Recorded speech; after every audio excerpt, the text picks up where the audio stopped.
Welcome to my YouTube channel. It's your girl, Trees and Jaguna. And if you have not subscribed, please subscribe, like, comment, tell a friend to tell a friend to tell a friend to subscribe, and let us grow together. So, as I told you, upcoming news, I have to let you know when they come across. I must let you know. So, Ringtone Apoko explains why he has bandages on his head and why the police officer beat him. Guys, I want you to listen to these, and after listening, please subscribe, like, and comment, and let us grow together.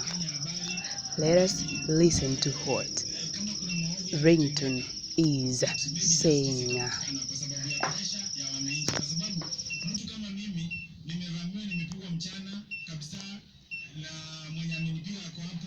Na ikisemekana saa hii story inaanza kubadilishwa, basi Mkenya wa kawaida anaweza pata justice wapi? Sisi wananchi tunaheshimu sheria.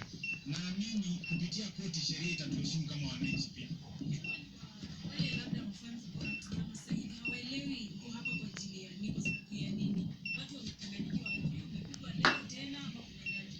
Hapana, najua mimi nilipigwa na ile nilipigwa kwa kichwa. Mahali nilipigwa mfupa, mpaka wa leo huo mfupa ulikuwa na shida. Wakati kuna baridi unapata unakuwa na headaches.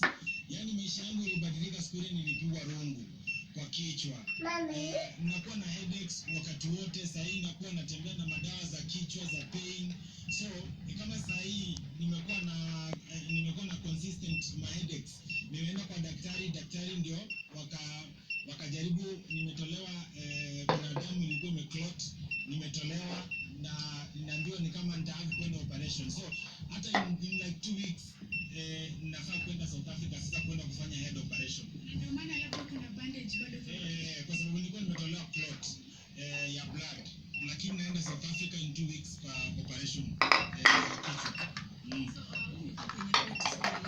Labda ni kitu gani ambacho unaweza ambia Wakenya ama wewe kwa maoni yako unataka usaidike vipi? Mimi nasema tu waniombee kwa sababu ukisikiza kama askari wa Kenya, askari anafaa kuwa katikati. Anakuja anasema huyo mshukiwa alikuwa remorseful wakati nilifika.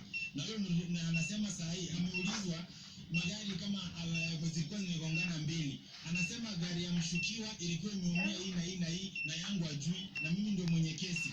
Askari ajui kenye kilifanyikia gari yangu, anajua mambo ya ule, anasema ule mshukiwa ni mtu mzuri sana, alikuwa remorseful. Hata tumeshangaa, hata unasikia jaji akimuuliza, jaji amemuuliza ulijuaje?